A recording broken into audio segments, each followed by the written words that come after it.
Dans cet épisode, l'affaire Josiane Bézard. 21 novembre 2018, devant les assises de Digne. Dans le box des accusés, Philippe Bézard. Cet homme de 65 ans écoute le président de la Cour rappeler les faits. C'était il y a 5 ans. 5 ans que Josiane, son épouse, a disparu mystérieusement sans laisser de traces. 5 ans que la police cherche le corps, en vain. Et 5 ans que Guillaume et Élodie, les 2 enfants du couple, se déchirent. L'un croit que son père est coupable, l'autre pense qu'il est innocent. Qui les jurés vont-ils croire ? La réponse dans ce nouveau podcast de Chroniques criminelles. 9 janvier 2014, dans le sud-est de la France. C'est l'étonnement ce matin parmi les employés de la mairie de Manosque. Leur collègue Josiane Bézard n'est pas venue au travail. Et ça n'est pas dans ses habitudes. Sylvie, sa sœur, est elle aussi très inquiète. Depuis le début de la matinée, son téléphone bascule directement sur messagerie. Pour en avoir le cœur net, elle se précipite au domicile de Josiane. Sur place, c'est la surprise. Toutes ses affaires sont là, mais toujours aucune trace de Josiane. Sylvie alerte la gendarmerie locale. C'est le point de départ d'une enquête criminelle aux ingrédients hors du commun.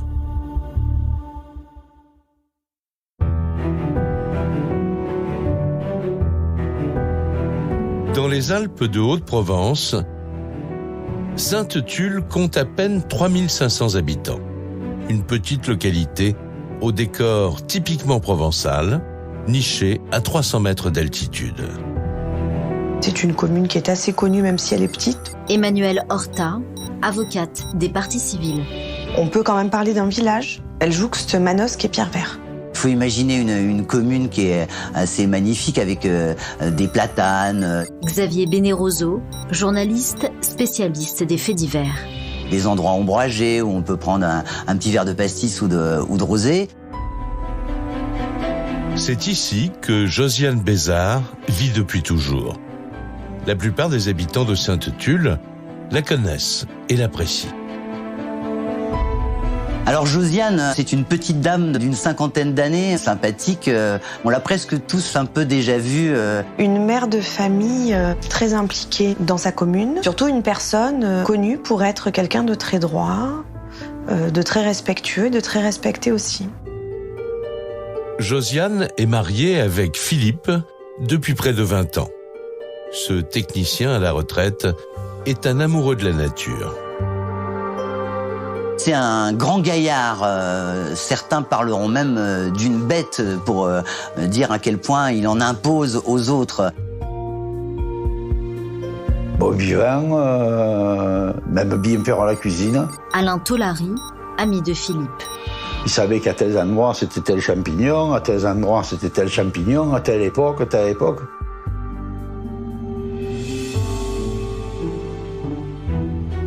Josiane et Philippe Bézard ont 2 grands-enfants, Élodie et Guillaume. L'un comme l'autre entretiennent des liens très étroits avec leur mère. Très gentille, très attentionnée, très aimante envers ses enfants. Élodie Bézard, fille de Josiane et Philippe. Toujours là pour nous, une personne vraiment en or. Ma mère et moi, ça a toujours été une relation fusionnelle. Guillaume Bézard, fils de Josiane et Philippe. Une complicité, même caractère, mêmes idées, enfin, ça a toujours été cette complicité-là. Josiane a aussi une sœur, Sylvie, qui a 10 ans de moins qu'elle. Elles habitent juste en face l'une de l'autre. Entre elles, une complicité de chaque instant. Ma sœur, moi, je la vois tout le temps. C'est tous les jours, ou si on ne se voit pas d'une semaine, c'est vraiment... Sylvie Amoureux-Weber, sœur de Josiane. Elle sait que dès que ça va pas, elle peut m'en parler, on parle de nos soucis, on se confie l'une à l'autre.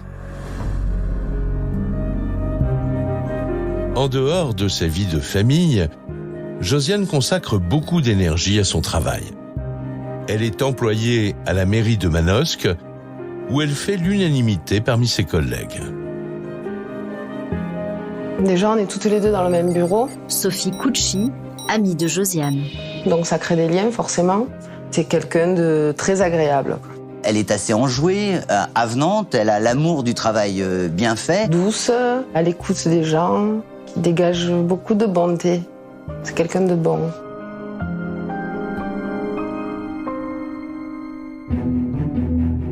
Pourtant, même ses collègues de travail l'ont remarqué, à 57 ans, Josiane traverse une période compliquée.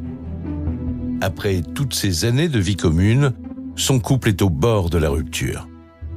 Entre elle et Philippe, l'usure du temps a fait son œuvre. C'est un moment difficile pour elle. Parce qu'en fait, ils se retrouvent le soir, mais ils partagent plus rien. Elle dort à la mezzanine, lui il dort dans la chambre. Et ce que l'on peut dire, c'est que peut-être au fil du temps, Frédéric Monneret, avocat de la défense.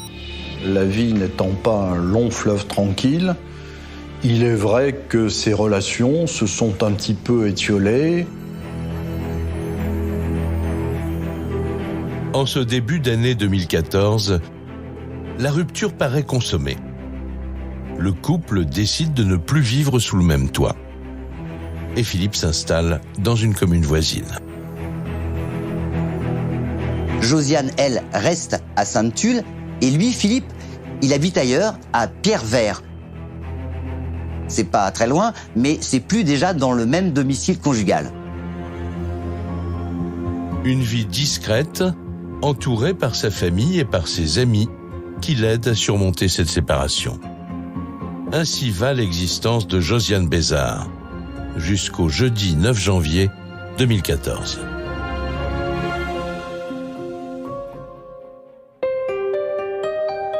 Ce matin-là, il est prévu, et c'est d'ailleurs ce que va faire Josiane, que la mère accompagne son fils à la gare de Manosque aux alentours de 6h du matin parce que Guillaume, le fils, il a des examens. Donc j'avais des partiels à ce moment-là. Et le matin, donc je vais au bus. C'est ma mère qui m'emmène jusqu'au bus. Ensuite, Josiane, elle doit faire le chemin à l'envers de la gare de Manosque, repasser chez elle et puis ensuite aller au travail.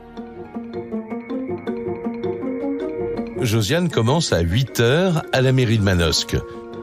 Mais ce jour-là, celle que ses collègues surnomment Jo ne se présente pas à l'hôtel de ville. Et donc moi, le matin, j'arrive au bureau, je vois pas Jo arriver, c'était pas d'elle, parce que c'est toujours la première arrivée au travail. Bon, j'appelle, répondeur, j'y laisse un message, j'ai dit Jo, coucou, j'espère que tout va bien, fais-moi un petit texto ou envoie-moi un petit coup de fil pour me dire si tu viens, quoi. Au même instant, Sylvie, la sœur de l'employé municipal, vient tout juste de terminer son petit déjeuner. Et depuis sa cuisine, elle peut voir la maison de Josiane. Je prépare ma fille, on part à l'école à 8h30. Je vois sa voiture devant chez elle. Je suis inquiète, je me dis, bon, peut-être qu'elle est malade. Et là, j'envoie un message à ma sœur. Elle me répond pas. Je lui dis, tout va bien? Pas de réponse. Je vais faire mon travail, je suis inquiète. Pourquoi la voiture de Josiane est-elle toujours là? Et pourquoi ne répond-elle pas au téléphone? Sylvie essaie de contacter son neveu, Guillaume, mais il est en plein examen universitaire. Je vois que ma tante m'avait appelé, m'avait envoyé des messages, donc bon, au début je me dis bon, comment ça se fait qu'elle m'appelle? Puis bon, j'essaye de la rappeler. Et là, je lui dis, ta mère, où elle est? Elle n'est pas partie au travail ce matin. Elle est malade? Moi directement, j'ai dit c'est pas normal. Je dis elle est censée être à Manosque, y a un problème, va vite voir.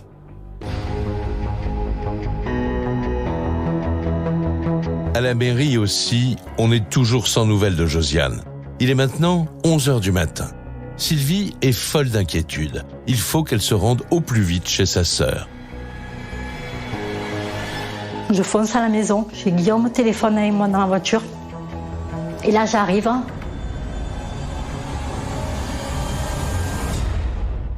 Et là, surprise, sur qui elle tombe? Xavier Bénéroso, journaliste spécialiste des faits divers. Sur Philippe. Alors pourquoi c'est surprenant? On se doute bien que le mari peut, même s'il habite ailleurs, repasser chez Josiane, mais en général, il ne le fait pas. Sylvie ne s'attendait pas à le trouver sur place.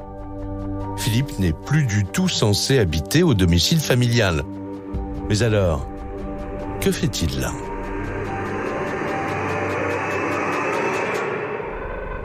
Lui, il va commencer à engager un peu la conversation. Il va lui dire « Tiens, qu'est-ce que tu fais là ?» Et elle va lui répondre « Et toi, qu'est-ce que tu fais là ?» C'est vrai, qu'est-ce qu'il fait là? Alors il va lui répondre qu'il est venu chercher du bois. Du bois? Sylvie n'est pas convaincue par cette explication. Elle assaille Philippe de questions. Pourquoi Josiane ne répond-elle pas au téléphone? Serait-elle souffrante? Philippe lui répond qu'il n'en sait rien. Il n'a pas mis les pieds dans la maison de la matinée. Sylvie se retrouve en fin de matinée dans la maison de Sainte-Tulle. Et avec Philippe, elle fait le tour de la maison en allant jusqu'à la cave. Il ouvre le garage. Sylvie Amoureux-Weber, sœur de Josiane. Il m'ouvre tout. Je fais toutes les pièces. Je la trouve aucune part. Sylvie ne comprend pas. Il n'y a pas la moindre trace de Josiane à l'intérieur. Alors elle décide d'aller jeter un œil dans le jardin. Et là, quelque chose finit par attirer son attention. À l'extérieur de la villa se trouve sur l'herbe, près d'un olivier, le collier de Josiane. En plein mois de janvier, Emmanuelle Horta, avocate des parties civiles. Josiane ne se baladait pas dans son jardin le matin, donc c'est un élément très inquiétant également. Machinalement, je le ramasse et je le quitte plus. Et là, je comprends qu'il s'est passé quelque chose. Car Sylvie le sait, c'est le bijou fétiche de Josiane. Difficile d'imaginer qu'elle ait pu partir sans l'emporter avec elle. Sa sœur revient ensuite inspecter la maison plus en détail. Et visiblement pour elle, il y a autre chose qui cloche. Les effets personnels de Josiane sont présents. Donc le sac à main, le téléphone, le portefeuille. Et dans son sac à main, il y a 230 €. Il y a aussi tous ses papiers d'identité. Pourquoi diable Josiane a-t-elle d'une certaine manière quitté le domicile sans prévenir? Pourquoi s'est-elle volatilisée? De plus en plus étrange. À partir de là, Sylvie n'a plus qu'une seule alternative. Moi, j'appelle les gendarmes, je les préviens. Ils prennent de suite la disparition très au sérieux. Ils me disent il ne faut plus rien toucher dans la maison, on arrive.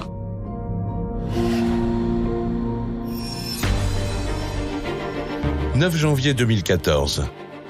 Voilà plus de 5 heures que l'on est sans nouvelles de Josiane Bézard. À l'arrivée de la gendarmerie, toute sa famille est réunie dans la maison de Sainte-Tulle. Pour Élodie et Guillaume, ses 2 enfants, c'est l'incompréhension. Donc je suis venue de suite. Élodie Bézard, fille de Josiane et Philippe. Et là, j'ai vu les gendarmes et tout. Clairement, c'était de plus en plus effrayant pour nous. Guillaume Bézard, fils de Josiane et Philippe. On comprenait qu'il se passait quelque chose. Je monte avec les gendarmes, ils m'interrogent, ils interrogent Philippe. Philippe est étonné. Il n'a, dit-il, aucune idée de l'endroit où sa femme pourrait se trouver. Alors les gendarmes procèdent à une fouille des lieux, à la recherche d'un éventuel indice. Et après, jusqu'à 23h30, on reste dans la maison. Il y a les experts, ils cherchent et on ne trouve rien. Au terme, finalement, de cette visite, Frédéric Monneret, avocat de la défense. il est apparu qu'il n'y avait aucun désordre, aucune trace de lutte, aucune trace de sang dans la maison. Rien, en tout cas, qui puisse éclairer les enquêteurs sur cette mystérieuse disparition. La famille, elle, espère encore que Josiane va réapparaître. Mais le lendemain matin, 10 janvier, toujours aucune nouvelle. Après 24 heures d'angoisse, ses proches envisagent déjà tous les scénarios. J'arrivais plus à dormir, on partait avec mon mari, on mangeait plus, on pensait qu'elle allait avoir froid. Qu'est-ce qui lui est arrivé? Elle a peut-être été enlevée, elle est peut-être séquestrée. Donc on a fait des battues, on a cherché dans les collines, des endroits comme des cabanes, des abris de chasse, etc. Les premières recherches, organisées par la famille et par la gendarmerie, ne donnent rien.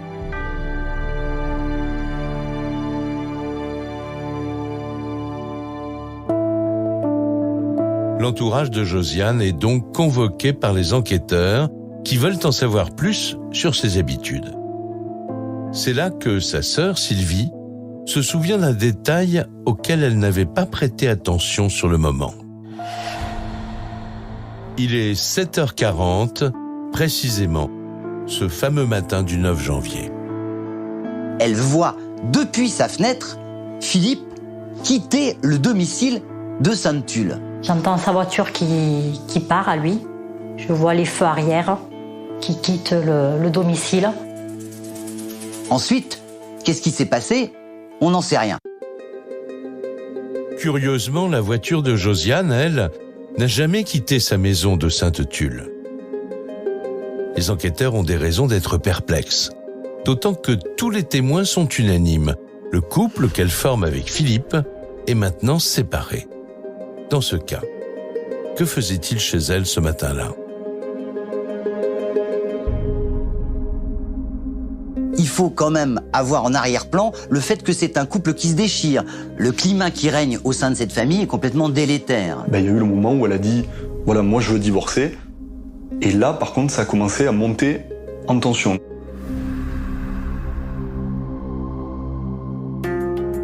Un projet de divorce et ces disputes qui s'enveniment entre Josiane et Philippe Bézard. Logiquement, le mari de la disparue est convoqué comme témoin. Les gendarmes veulent tout d'abord examiner ses appels téléphoniques pour retracer ses déplacements. Mais d'emblée, Philippe leur indique avoir oublié son portable chez lui durant cette journée du 9 janvier. On sait que le père, il ne se sépare jamais de son téléphone. Et voilà une bizarrerie. Xavier Bénéroso, journaliste spécialiste des faits divers. Comme par enchantement, le jour où sa femme disparaît, hop, il a laissé son téléphone chez lui, à Pierrevert. Alors qu'il a pour habitude d'être en communication avec ses proches et ses amis de manière assez rapide, par SMS ou par coup de fil. Ce jour-là, rien. Le mari aurait-il laissé délibérément son portable chez lui pour ne pas être géolocalisé? Le résultat est là. Impossible de localiser ses déplacements par bornage téléphonique le jour de la disparition. Les enquêteurs n'ont plus qu'une solution, l'interroger sur son emploi du temps. On va lui demander, est-ce qu'effectivement, vous êtes passé au domicile de votre ex, entre guillemets, comme l'affirme ou comme l'a vu la sœur de la disparue? Celui-ci indique qu'il s'est levé tôt le matin, conformément à ses habitudes. Il indique également qu'il est parti aux champignons. Emmanuelle Horta, avocate des parties civiles. Ce qui est curieux, parce qu'en cette période, et dans la zone dans laquelle il indique s'être trouvé, les champignons ne poussent pas.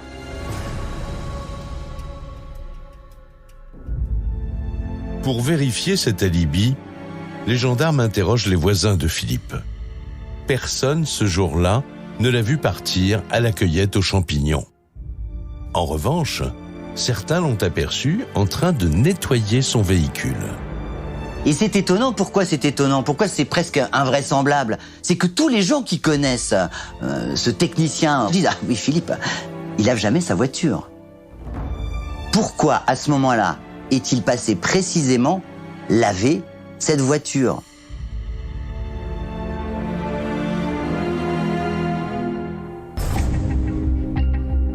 Et cette preuve c'est peut-être dans la voiture de Philippe qu'elle pourrait se trouver.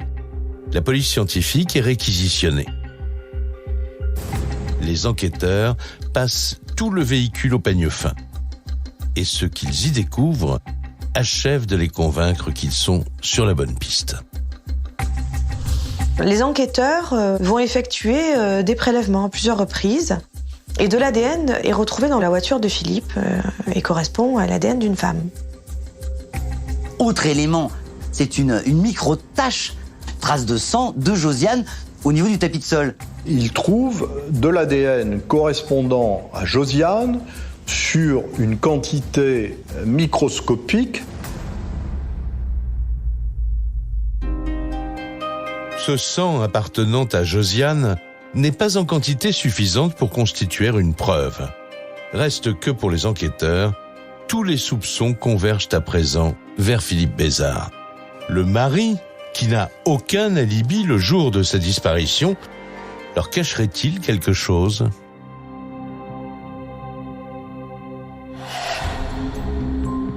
Un couple à la dérive, des interrogations qui s'accumulent, mais toujours aucun élément matériel. Alors pour essayer d'avancer, les gendarmes perquisitionnent entièrement le domicile de Josiane. Et c'est là qu'ils tombent sur un nouvel indice. Un document qui pourrait tout changer. Les enquêteurs ont trouvé dans le bureau de Josiane une lettre. Frédéric Monneret, avocat de la défense. Une lettre d'amour qui commençait par « Ma princesse » et qui se terminait par « Je t'aime ». Et ce courrier, on va le montrer, on va le faire analyser. Une lettre adressée à Josiane. Au terme des analyses graphologiques, les experts le confirment, il ne s'agit pas de l'écriture de Philippe, mais de celle d'un autre homme. Cette lettre est signée d'un ami proche de la famille Bézard, un certain Patrick. Il est garagiste à Manosque et surtout, il est très épris de Josiane.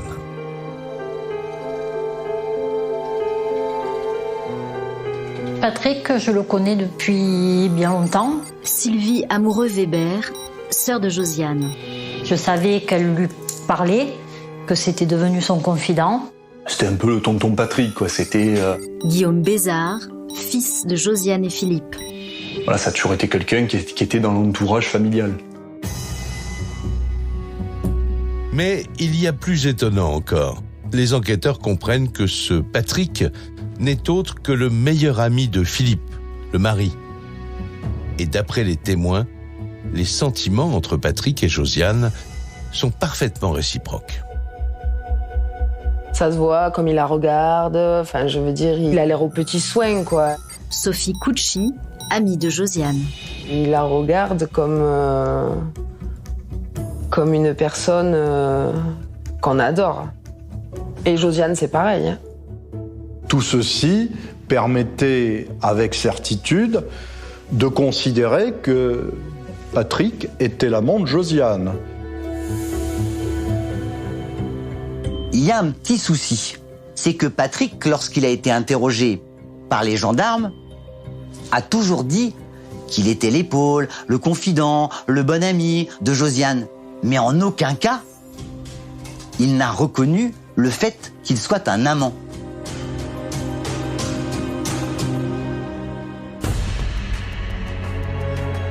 Le fameux Patrick est convoqué par les gendarmes. Car en épluchant les relevés téléphoniques de la disparue, ils ont fait une nouvelle découverte. Le matin même de sa disparition, Josiane a envoyé plusieurs messages par SMS à son amant.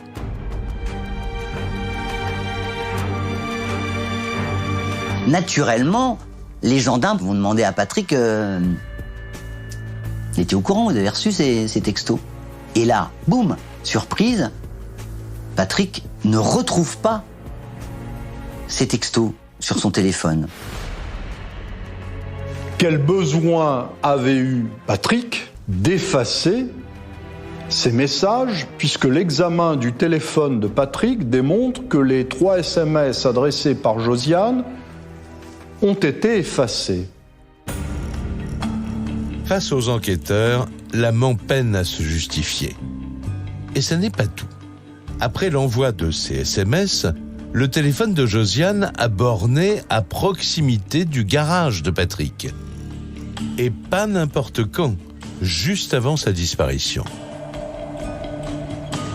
Ce qui a été établi par l'enquête, c'est que celle-ci s'est vraisemblablement rendue auprès de son amant.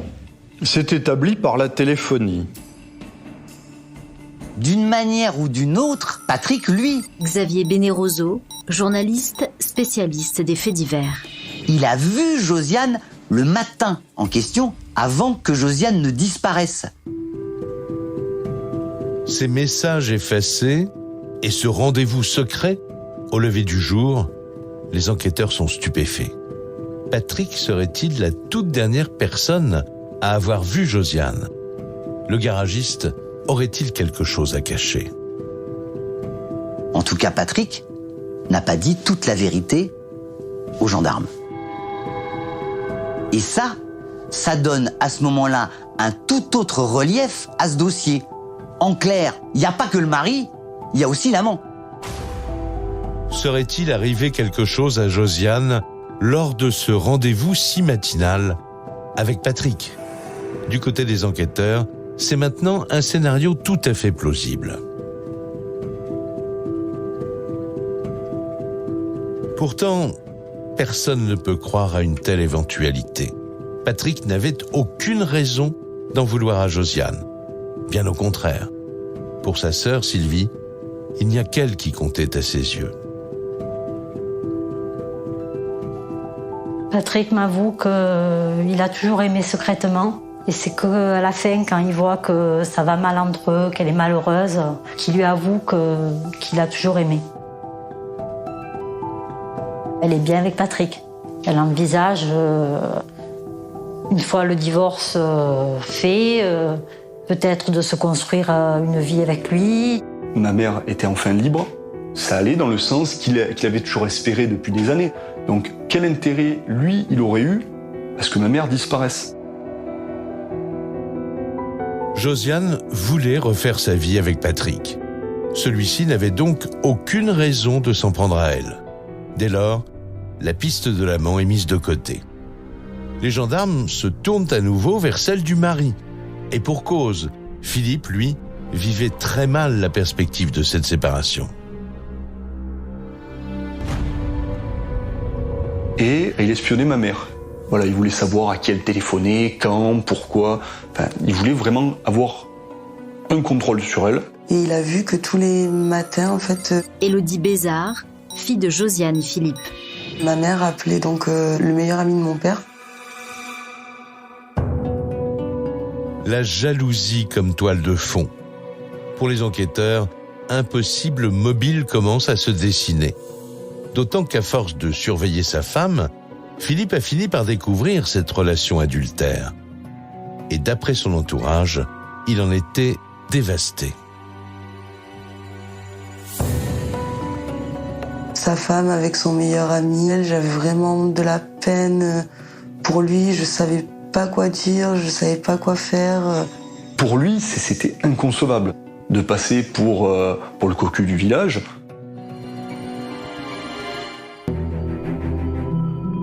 Ainsi, Philippe, le mari trompé, vivait tout cela comme une terrible humiliation. Les gendarmes commencent à y voir un peu plus clair. La procédure de divorce entamée par Josiane aurait-elle servi d'élément déclencheur? Un coup, il devenait méchant, puis après, il disait « oui, mais je t'aime ». Et quand il a vu qu'elle commençait à faire des démarches, là, par contre, ça a commencé à devenir beaucoup plus violent. Un jour, on devait aller à une foire à Saint-Martin-les-Eaux, un petit village à côté. Elle devait nous rejoindre. Elle m'appelle en me disant « écoute, je peux pas venir, il faut que j'aille au commissariat. Philippe a été violent, faut que j'aille déposer une main courante. » Une femme qui se volatilise du jour au lendemain, un mari décrit comme à la fois violent et possessif, cette mystérieuse affaire présente tous les ingrédients d'un drame passionnel.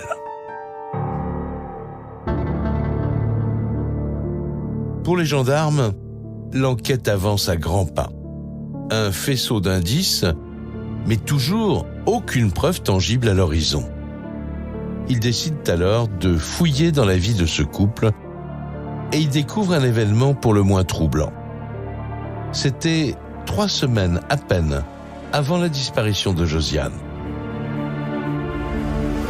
Je suis au travail, elle m'appelle, elle me dit il a brûlé la voiture. Sylvie Amoureux-Weber, sœur de Josiane. Donc je quitte mon travail, je retourne la voir. Elle est dans sa maison, il s'est fait arrêter. Et au bout d'un moment, il a dit, oui, c'est moi qui ai brûlé le 4x4, et alors ? Guillaume Bézard, fils de Josiane et Philippe. J'en ai rien à foutre, c'est ma voiture, je fais ce que je veux avec. Le jour des faits, Philippe se trouve dans un état second.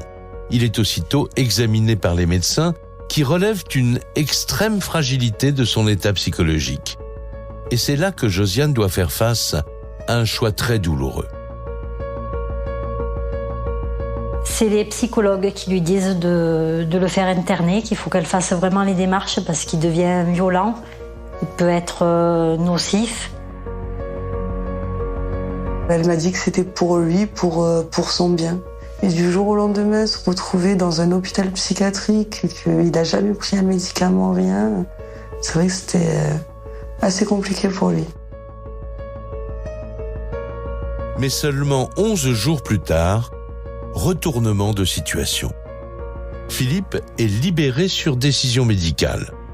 Son psychiatre estime que son état s'est amélioré et qu'il ne nécessite plus d'hospitalisation. Moi, directement, j'ai appelé le psychiatre qui était en charge de son dossier et je lui ai dit, mais vous le laissez sortir, c'est n'importe quoi. Il va se passer quelque chose, à coup sûr. Mais c'est clair que de toute façon, elle se sentait menacée. Sophie Cucci, amie de Josiane. Et même nous, toutes au sein du service, on voyait bien que Josiane n'était pas bien, qu'elle était... elle disait qu'elle n'était pas tranquille, qu'elle était morte de trouille. Philippe est tellement aveuglé par la jalousie que l'entourage de Josiane redoute que la situation dégénère. Sa famille et ses amis la supplient même d'alerter une bonne fois pour toutes les forces de l'ordre. J'ai dit, il faut que tu ailles voir le commissariat, que tu portes plainte. À un moment donné, c'est plus des mains courantes, quoi. Il faut qu'ils prennent ton cas au sérieux, parce que il faut qu'ils fassent quelque chose. On voyait que ça montait crescendo dans les attaques qui menaient contre ma mère. Et forcément, c'est quelque chose de logique. Ma mère, elle n'a pas pu disparaître comme ça, sans laisser de traces, sans rien du tout.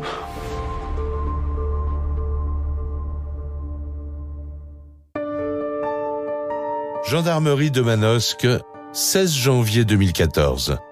Une semaine s'est écoulée depuis la disparition de Josiane Bézard. Son mari, Philippe, se trouve désormais au cœur des investigations. Les enquêteurs se penchent sur sa personnalité. Philippe, c'est quelqu'un de très froid. Il a 2 personnalités. Il a un côté où il peut être très gentil, mais après, il a un côté très méchant. Quelqu'un qui aimait rabaisser les gens, qui était méprisant, colérique. Donc il y avait vraiment 2 visages, un qui montrait au grand public et un qui ne montrait jamais, ou bien à la famille. Face aux gendarmes, la famille de Josiane semble unanime. Philippe ne serait pas le genre de personnage à supporter la contradiction, en particulier lorsqu'il s'agit de son épouse. Dès qu'on n'est pas d'accord avec lui, il se met en rage. Tout lui appartient. Il veut surtout pas qu'on lui enlève quoi que ce soit. Josiane, c'était sa chose. C'était sa propriété. Clairement, c'était sa propriété et elle n'avait pas demandé le divorce. Des menaces à peine voilées, un climat devenu irrespirable et toujours aucune trace de Josiane. Pour les enquêteurs, la piste criminelle se précise. Il sous-entend qu'il va lui arriver quelque chose de mauvais, qu'il lui prépare un sale coup. C'est lui qui est dépressif et qui a été interné. Xavier Bénéroso, journaliste spécialiste des faits divers. Et qui est donc susceptible, dans un accès de folie, de passer à l'acte et de commettre l'irréparable. Donc, Philippe fait figure de suspect numéro 1. Mais il manque des preuves irréfutables. Et les enquêteurs sont dans l'impossibilité de le confondre. Même si, en fouillant dans la vie du couple, une nouvelle surprise les attend. Philippe aurait-il eu d'autres raisons de se débarrasser de sa femme? Et puis, il y a peut-être un mobile un peu moins romanesque, moins romantique, plus terre-à-terre. La maison appartenait simplement à Josiane. Emmanuelle Horta, avocate des parties civiles.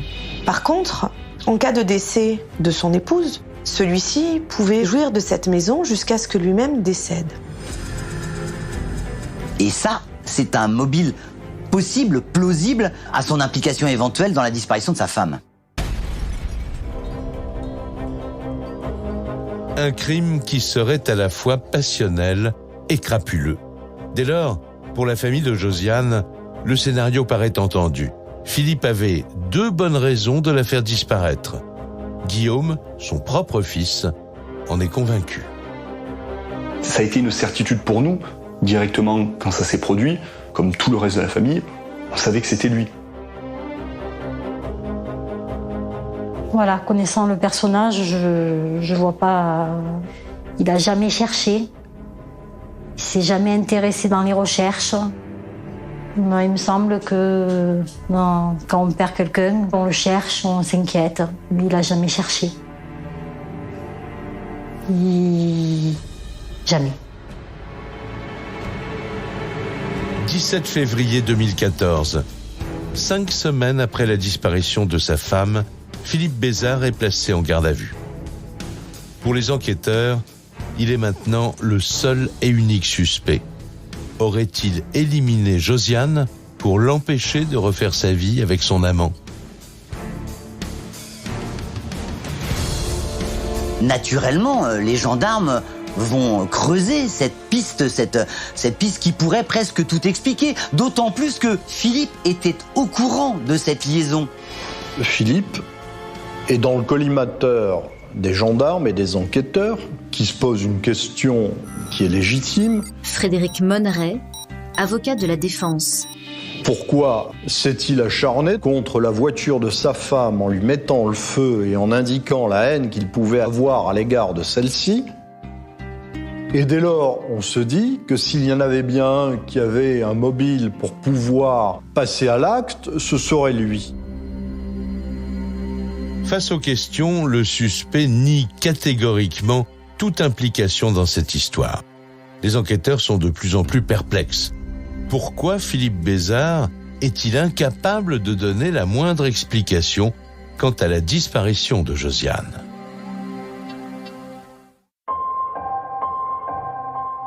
La justice décide cependant de mettre le suspect en examen pour meurtre et de l'incarcérer à la prison des Baumettes à Marseille. Mais les enquêteurs le savent, pour faire toute la lumière sur cette histoire, ils doivent impérativement retrouver le corps de Josiane. Philippe, son mari, l'aurait-il dissimulé quelque part?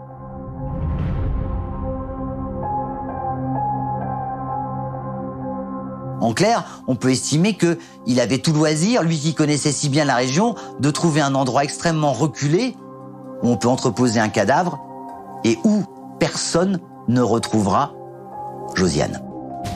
Les investigations ont été faites, elles ont été nombreuses. A-t-on exploré chaque centimètre carré? On n'en est jamais certain. Alors que Josiane reste introuvable, Philippe Bézard, lui, clame toujours son innocence. Alain, son ami de longue date, ne croit pas à la thèse du meurtre. Car pour lui, Philippe n'a pas du tout le profil d'un criminel. Moi, je ne l'ai jamais vu lever la main sur quelqu'un. Je ne l'ai jamais vu même faire le geste. Vous voyez ce que je veux dire? Alain Tolary, ami de Philippe. Vis-à-vis de Josiane, je ne l'ai jamais vu ni mettre une claque, ni la pousser, ni un acte violent, vous voyez? Qui puisse la faire disparaître si facilement, que personne ne la retrouve. En 4 heures, on fait un trou, enterrer quelqu'un, c'est pratiquement impossible. L'ami de Philippe n'est pas le seul à s'interroger. Au sein même de la famille Bézard, des divergences de vues vont apparaître au fil des semaines, et tout particulièrement entre les 2 enfants du couple. D'un côté, Guillaume, lui, il pense que Philippe a tué Josiane et il s'est débarrassé du corps. Et puis de l'autre, il y a Élodie, la fille, qui elle, au fur et à mesure de l'enquête, ne dépeint plus son père de la même manière. En ayant connaissance du dossier, on commence à réfléchir, à se poser des questions. Élodie Bézard, fille de Josiane et Philippe. Et puis après, avec tout ça, je me suis dit, mais s'il était innocent, donc je gardais toujours une part de doute. Pour la jeune Élodie, peu importe les soupçons qui pèsent sur lui. Malgré toute sa détresse, elle est certaine d'une seule chose. Son père serait incapable de commettre un tel acte. Moi, je pensais qu'il allait faire une bêtise avec la maison, un truc comme ça, mais jamais faire du mal à ma mère. Ça, je le ressens, je le vois à travers ses yeux, je vois sa tristesse. Et en plus, les Baumettes, c'est une prison vraiment très dure. Pas d'eau chaude, des cafards dans les cellules, vraiment des conditions atroces. Ainsi, tout au long de l'instruction, Élodie reste d'une fidélité absolue à son père. Et tant pis si la famille vole en éclats. Il m'a dit, tu penses que tu veux, il a jamais essayé de me convaincre ou de me dire quoi que ce soit en sa faveur. C'est moi toute seule qui suis allée le voir. C'est des moments vraiment, vraiment très, très durs de vivre ça. Donc quand je sors du parloir, mon père se met à pleurer. Quand je rentre, il a les larmes aux yeux, il toque sur la vitre, je le vois derrière. Élodie, mais aussi Alain, l'ami de Philippe, en sont persuadés. On se dirige tout droit vers une erreur judiciaire. Oui, je pense qu'il y a un acharnement contre Philippe. On veut trouver un bouc émissaire, le parfait coupable. Ça, je suis persuadé. Pourquoi ils s'acharnent autant? Pourquoi ils ont tant de haine? Il est déjà en prison. On continue à dire j'espère qu'il prendra perpétuité, j'espère qu'il finira sa vie en prison.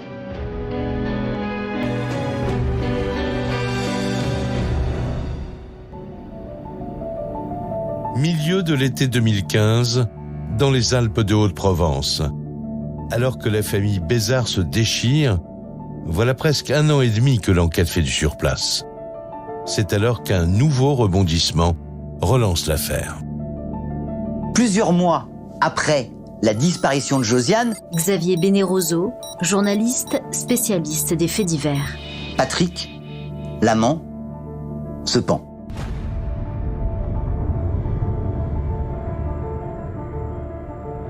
Moi, je veux pas le croire. Je l'appelle après sur son portable. Sylvie Amoureux-Weber, sœur de Josiane. Je veux qu'il me réponde. Parce que Patrick, on s'était rapprochés. C'était quelqu'un de bon. Moi, le dernier message qu'il m'a laissé, il me disait « J'en peux plus, elle me manque trop. » Et moi, je l'aimais. Sophie Cucci, amie de Josiane. Et voilà, je peux plus vivre sans elle, quoi. Je peux plus. Voilà le message. Les proches de Josiane sont anéantis. Pour eux, ce geste porte la signature d'un homme désespéré. Patrick n'aurait pas supporté que son meilleur ami, Philippe, puisse s'en prendre à la femme qu'il aimait. Et il disait toujours « J'ai été le roi des cons. J'ai pas vu comme il était, j'ai pas pu sauver ta sœur, Pour lui, en quelque sorte, Guillaume Bézard, fils de Josiane et Philippe. il était responsable parce qu'il n'avait pas su la protéger. Et ça, il n'arrivait pas à vivre avec. C'est vrai, il me disait je veux la rejoindre. Je lui disais mais arrête. il est allé la rejoindre.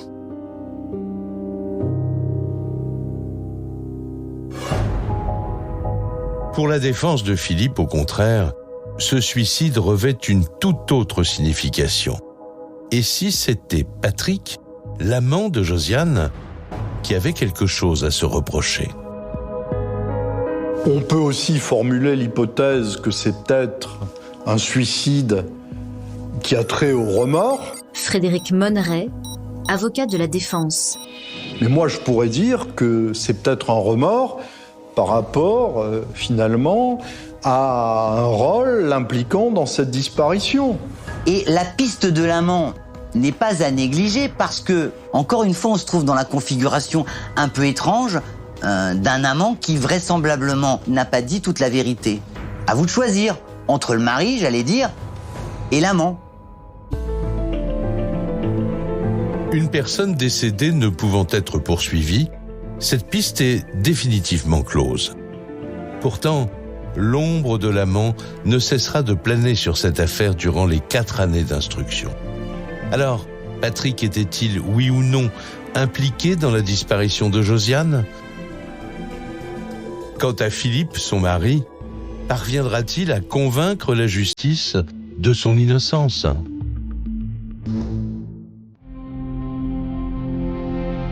Pour la famille de Josiane, en tout cas, pour ses amis, beaucoup trop de questions restent sans réponse. Tant que l'on n'a pas découvert son corps, impossible de tourner la page.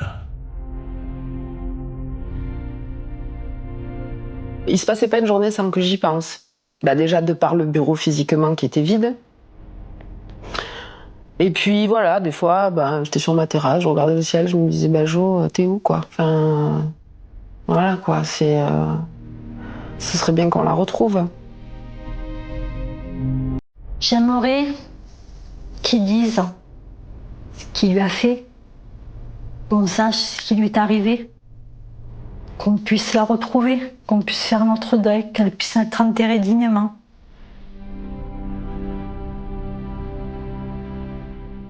« 12 janvier 2018, soit 4 ans après la disparition de Josiane Bézard.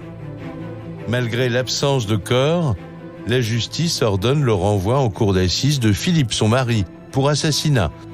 Mais pour autant, sa ligne de défense n'a jamais varié, il est innocent. Dans ce dossier, on a une construction hypothétique de culpabilité à partir d'un élément, à savoir que Bézard serait particulièrement dangereux parce qu'il avait été hospitalisé en psychiatrie, qu'il serait violent. On a utilisé des chiens, un hélicoptère. Force est de constater qu'on n'a aucune trace de la disparition de Josiane et qu'on n'a trouvé aucun indice permettant de relier cette disparition à Philippe. Évidemment, aux assises, il y aura un élément déterminant que tous les chroniqueurs judiciaires savent bien. Pas de corps, pas d'aveu, et en général, une possibilité d'acquittement. Condamnation ou acquittement? Ce procès très attendu se jouera à quitte ou double. Face à toute la famille de Josiane, Philippe Bézard sera bien seul dans le box des accusés. Il ne pourra compter que sur le soutien d'Élodie, sa fille. La situation dans laquelle elle est, elle l'a choisie. L'a-t-elle choisie délibérément? Emmanuelle Horta, avocate des parties civiles. Nous n'en sommes pas certains. L'a-t-elle choisie parce qu'elle est fragile et peut-être influençable? Et on peut se demander si cet homme n'a pas tenté de renouer avec sa fille Élodie dans la perspective du procès pour avoir un allié dans la place, un allié de choix, sa propre fille, qui va dire à la barre « Mon père est innocent ». Mais il est un autre élément qui pourrait profiter à l'accusé. C'est bien évidemment l'absence de Patrick, l'amant de sa femme, qui a mis fin à ses jours durant l'été 2015. C'est normal que dans un dossier de cette nature, on s'intéresse au mari. Mais je crois qu'avec la même force, On aurait dû, et avec le même intérêt, s'intéresser à l'amant. L'amant, qui s'est pendu et qui a eu des explications un peu évasives le matin même de la disparition de celle qu'il aimait. Xavier Bénéroso, journaliste spécialiste des faits divers. On peut toujours éternellement se poser la question de savoir qu'est-ce qu'il faisait, qu'est-ce qu'il savait, où il était.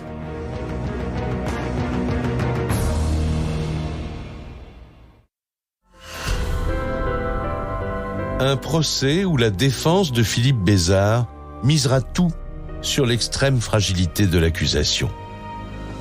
En attendant, Guillaume et Élodie, ses enfants, défendent chacun des positions irréconciliables.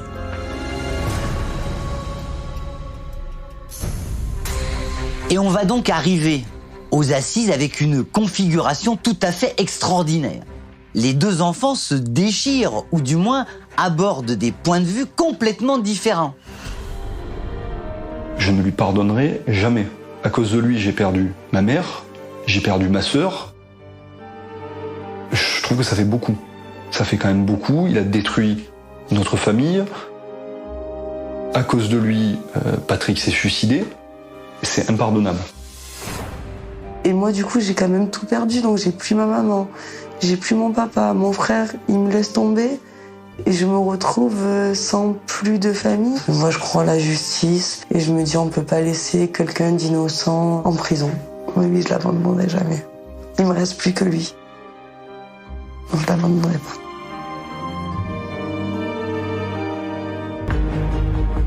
Digne-les-Bains, cour d'assises des Alpes de Haute-Provence, 23 novembre 2018. Philippe Bézard est seul dans le box des accusés. Dans la salle, sa famille réunie au grand complet. Pour sa fille, Élodie, c'est enfin l'heure de vérité. Elle ne peut imaginer que son père puisse être condamné. Vraiment très stressée, vraiment pas bien. Ça fait 3 jours que je mange pas, que je dors pas. Et ça serait une double peine. J'ai perdu ma maman, je perds mon père. J'aimerais beaucoup parler comme mon frère, même s'il n'a pas dit des choses positives sur mon père. Mon frère, c'est une personne à qui je tiens beaucoup, qui me manque énormément. Parce que c'est mon frère. Près de 5 ans après la disparition de Josiane, sa femme, Philippe clame plus que jamais son innocence. Pas de cadavre, pas d'aveu, aucune preuve matérielle. Son avocat est certain qu'une autre vérité surgira des débats.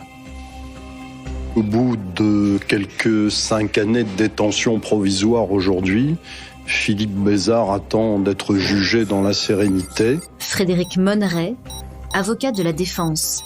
Avec un jugement qui tienne compte de toutes les réalités objectives de ce dossier et qui puisse déboucher sur une décision d'acquittement. Dans le camp adverse, l'avocate des parties civiles n'est pas du même avis. Pour elle, au contraire, l'hypothèse d'un acquittement de Philippe serait tout simplement inconcevable. Sa culpabilité ne fait aucun doute. Il ne cesse de passer à côté d'explications convenables et cohérentes. Emmanuelle Horta, avocate des parties civiles. Il se contente toujours de réponses à l'à peu près. Je pense qu'il fuit sincèrement sa culpabilité qui est une évidence énorme. L'attente ultime serait qu'il nous dise où elle est, qu'on puisse l'enterrer, faire une cérémonie. Mais l'attente première est qu'il soit condamné. Et lourdement. Après 3 jours d'audience, le verdict tombe. Philippe Bézard est condamné à 25 ans de réclusion criminelle pour assassinat. Les jurés ont balayé tous les arguments de la défense.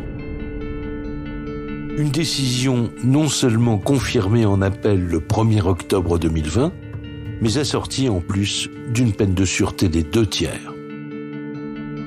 Pour sa fille, Élodie, c'est évidemment le choc.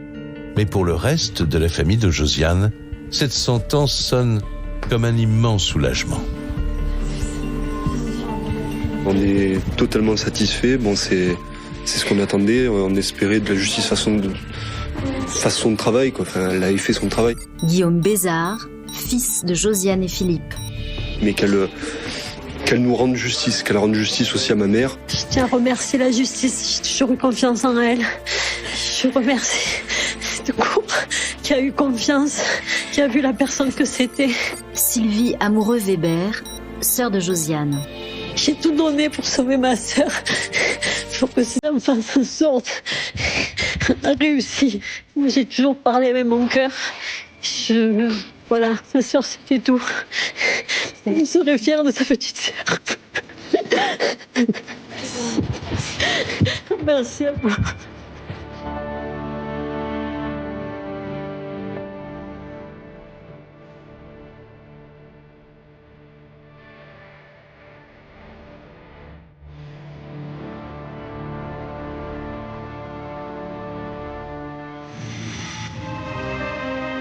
Vous venez d'écouter Chronique criminelle.